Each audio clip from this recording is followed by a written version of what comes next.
கண்டன ஆர்ப்பாட்டம் இந்த உள்ளூர் தொலைக்காட்சிகளுக்கும் பத்திரிகைகளுக்கும் வந்து முக்கியத்துவம் கொடுக்காதது ரொம்ப தப்பு. இங்கே பார்த்தா எங்கள் கட்சியில் பார்த்தா இந்த டிஎம்கே இருக்கிறாரு, பிஜேபி சார்பாக வந்துருக்கிறோம், இந்த பக்கம் காங்கிரஸ் சார்பாக இந்த பக்கம் புதுச்சேரி நேரு இது ஒரு பெரிய வித்தியாசமான போராட்டமாக இருக்குது. உள்ளூர் தொலைக்காட்சிகளுக்கு வந்து முக்கியத்துவம் வந்து கொடுக்கணும். இன்னைக்கு வந்து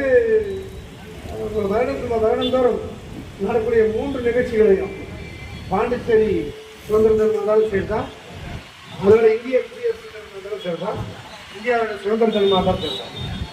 முதல்வர் வருவதில் வந்து முடித்து விட்டு அவர் போகிற வரைக்கும் கிட்டத்தட்ட 3 மணி நேரம் இருந்தாலும் உள்ளூர் தொலைக்காட்சி தான் டேரெக்டாக லைவ் கொடுக்குறோம். இன்றைக்கி அத்தனை மக்களும் அதை பார்க்குறாங்கனாக்கா அந்த உள்ளூர் தொலைக்காட்சி அவங்களுக்கு வந்து ஒரு ரெஸ்பெக்ட் கொடுக்கணும்னா அது வந்து ஒரு நியாயமான விஷயமே இல்லை. இன்றைக்கி எந்த ஒரு செய்தியாக இருந்தாலும் உள்ளூர் தொலைக்காட்சி மூலமா அடுத்த செகண்டில் வந்து வந்துடும். இல்லைன்னா நீங்கள் வந்து எவ்வளோதான் செய்தி பாட்டு எடுத்துனே இருப்பாங்க, ஆனால் சாட்டை ரெக்கார்டுக்குள்ளே அவங்க வாய்ஸ் வரது கூட காட்ட மாட்டாங்க. சும்மா வந்து சொன்னாங்க சொல்லிட்டு பேசிட்டு போயிடுவாங்க. ஒரு அரை செகண்டு மொத்தம் ஒரு நிமிஷத்தில் வந்து ஒரு 15 செகண்டோ 20 செகண்ட் தான் பாண்டிச்சேரி ஒட்டு மொத்தமாக நியூஸாக வரும். ஆனால் முதல்வர் எந்த ஒரு பேட்டி கொடுத்தாலும் சரி தான், அமைச்சர் பேட்டி கொடுத்தாலும் சரி தான், அத்தனையும் அப்படியே உள்ளூர் தொலைக்காட்சிகளில் அப்படியே ரம்மியமாக வரும்.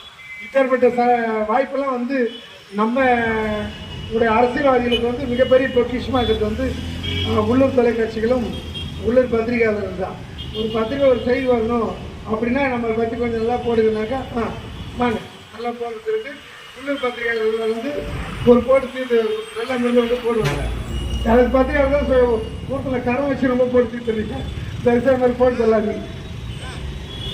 நம்ம மற்றபடி உள்ளூர் பத்திரிகையாளர்கள் வந்து உங்களுடைய கோரிக்கைகளை வந்து அவங்களுக்காக போட்டு அவங்களை பெரியப்படுத்தி விதமா செஞ்சால் நல்லா இருக்கும். சிறுமைப்படுத்த விதமாக செய்யக்குள்ள அவங்க மனதளவில் உள்ளூருக்குள்ளே கஷ்டப்படுவாங்க. அது வந்து தான் மனசில் மற்றவங்களை பாதிக்கும். ஸோ அது நல்லா எல்லாமே இருந்து நீங்கள் பண்ணுங்க, என்றைக்கும் வந்து உங்களுக்கு சப்போர்ட்டாக வந்து நாங்கள் இருக்கிறோம். உள்ளூர் தொலைக்காட்சிகளுக்கு வந்து இங்கே முக்கியத்துவம் கொடுத்து அவங்களுக்கெல்லாம் வந்து உடனடியாக ஐடி கார்டு கொடுத்து அவங்களுக்கும் சாக்லேட் ஈக்குவலாக இருக்கிற அவங்களுக்கு என்னென்ன சேவை கிடைக்குதோ அது மாதிரி வந்து கொடுத்துடலாம். வேறு இன்னைக்கு வந்து ஒரு நிகழ்ச்சிக்கு போகணும் அப்படின்னா கிட்டத்தட்ட வந்து ஒரு 40-50 மீடியா வந்து இருக்குது. அந்த 40-50 மீடியா வந்து சிறந்த முறையில் வந்து எல்லா இடத்தையும் வந்து அந்த டெலிகாஸ்டிங் பண்ணுறோம்னா அது ஒரு சிறப்பான விஷயமா இருக்கும். ஆனால் வந்து மற்ற சாக்லேட் சேனல் வந்து கிடைக்காது. ஆகவே வந்து இது சம்மந்தப்பட்ட அதிகாரிகளும் சரி, இது சம்மந்தப்பட்ட துறை அதிகாரிகளும் சரி, அதிகாரிகளும் அமைச்சர்களும் சரி, முதல்வருக்கும் சரி, எங்களுடைய தாய்மையான வேண்டுதல் என்னன்னா உடனடியாக இதை வந்து அழைத்து விட்டு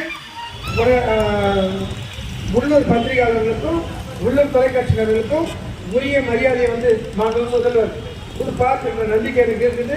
நம்முடைய கோரிக்கையாக வந்து அவருக்கு கொடுத்தோம். நிச்சயமாக அது கேட்பார் என்பதை குறிக்கொண்டு வாய்ப்புக்கு நன்றி கூறி விடுகிறேன். நன்றி, வணக்கம்.